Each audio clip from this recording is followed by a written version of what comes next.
So what do we have here? A one-man submarine. What is this? I thought we were coming to look at a sandwich. Yeah, it's not a submarine sandwich.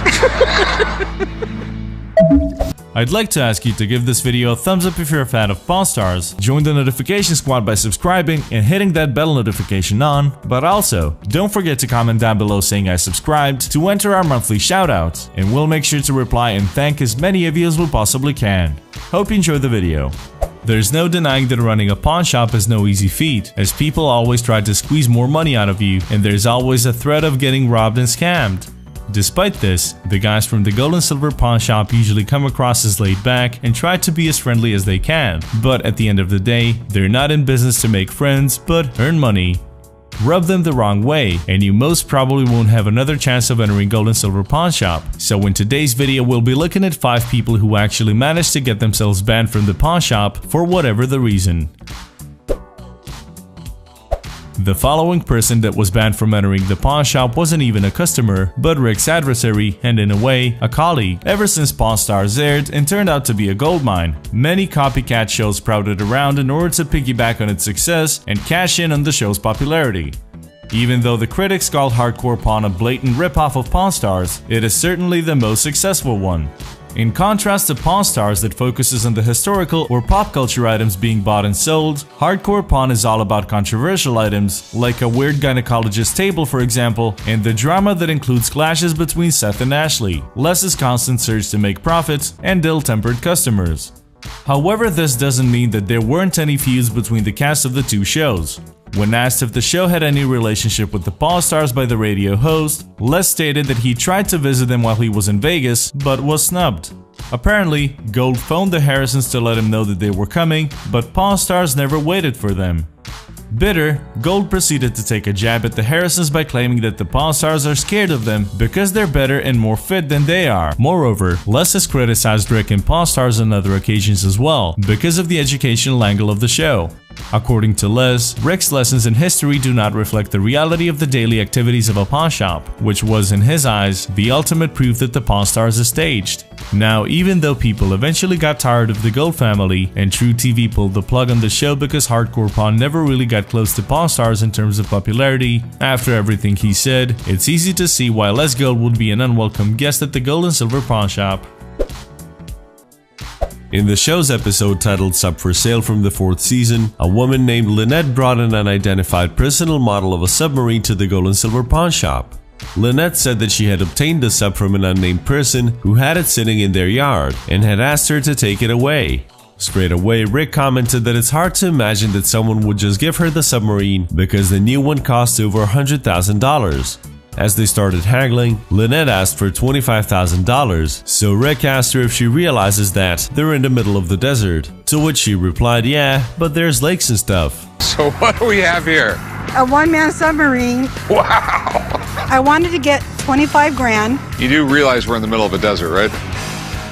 Ultimately, Rick got the submarine for only $3,000, pointing out that it was obviously in rough condition and would need a great deal of maintenance.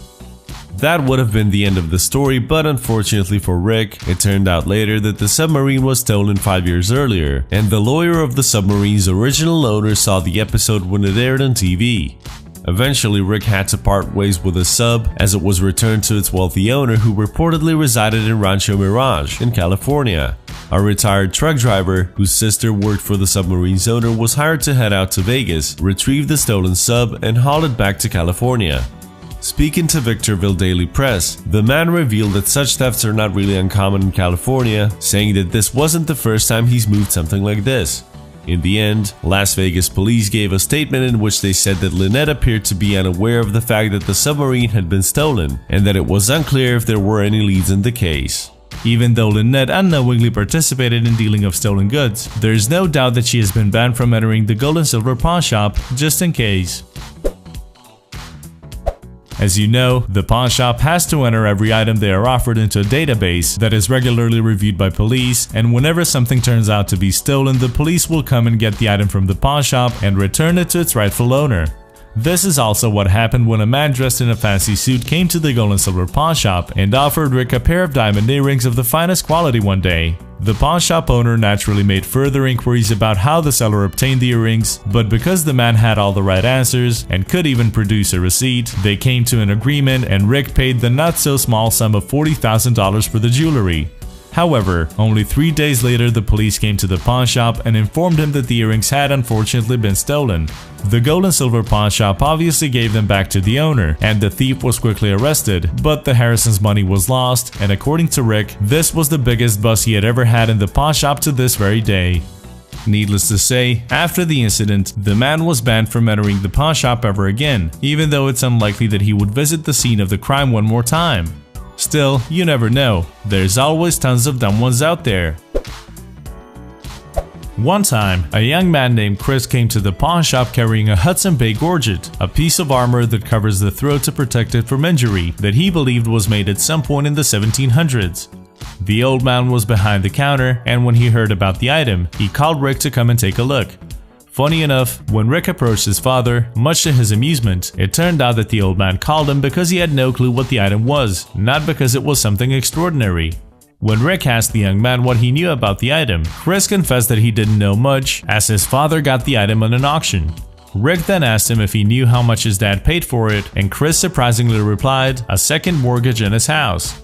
After letting that information sink in, Rick proceeded to give us a little history lesson, explaining that gorgets go way back in time and that even Romans used them back in the day. After covering the purpose of the item, Rick also explained that Hudson Bay was one of the oldest companies in North America that traded with Indians in the past.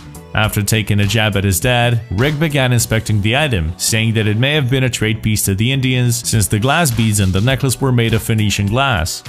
The Indians didn't need cash or coins, so the gorget needed something that would have made it worth something. The young man seemed chill throughout Rick's presentation, not saying a word and just nodding his head. When Rick asked him how much does he want for the item, Chris said $100,000. Obviously, this was way too much for Rick, who thought that the item was worth a lot less. Chris normally wasn't thrilled to hear this, so when he asked how much less and Rick instantly replied $99,000 less, he gave Rick the stink eye, which should have raised some flags. To remove any doubt, Rick explained that he can say straight away that the item doesn't date back to 1700s. The gorget had some yellow and gray patina, which told Rick that it's nickel silver, which among many other things, contains zinc. Rick proceeded to explain that zinc wasn't isolated until 1800s, but things took a turn for the worse when Chris interrupted him and asked him what is he talking about by using the F word. Rick was completely taken by surprise and just stood there staring at Chris in disbelief, but luckily for him, the old man jumped in and told Chris that he's way out of line. Rick tried to keep his cool and said that he saw the auctions for gorgets that generally go around for $1,500, but that he's going to offer Chris $1,000. This obviously didn't sit well with Chris, who said that he doesn't know what Rick was smoking and that the deal was not going to work, so he took his stuff and left. As if he hasn't acted rudely enough, Chris used the F word once again when he commented on Rick in front of the cameras later on, saying that he just thought that he was some punk kid and wanted to lowball him. The man from this pic got banned from the pawn shop because he actually managed to fool the Pawn Stars, and in doing so, cost them a lot of money. Back in 2012, a man by the name of John brought what he claimed was an authentic San Francisco Giants uniform worn by the legendary baseball player Willie Mays in 1961. Corey, who happened to be behind the counter, made a deal with the man for $31,000. The uniform included all the key details, the woolen flannel materials, a Spalding label, and the stitching of Mays' name, as well as his uniform number and measurements. However, one thing about the uniform seemed off, and even Chumlee noticed it. It was in too good of a condition to be 50 years old, and to have been worn by Willie Mays, who was known for sliding in the dirt every now and then. Even though the seller didn't provide a certificate of authenticity, Corey decided to go for it. The Harrisons eventually failed to resell it with a price tag of $80,000 in their shop, so it was auctioned off 2 years later for just about $19,000. As it turned out, the uniform was not only an almost $12,000 loss and had never been worn by Mays during a Giants game, it had never even been his uniform in the first place. After suffering such a big loss, you can bet that the Harrisons still held a grudge. Thank you for checking this video out, and don't forget to smash that like button and also subscribe for new videos every day. Turn that bell notification on and comment down below that you subscribed, and we'll make sure to reply and thank as many of you as we possibly can. Once again, thank you for watching and see you next time.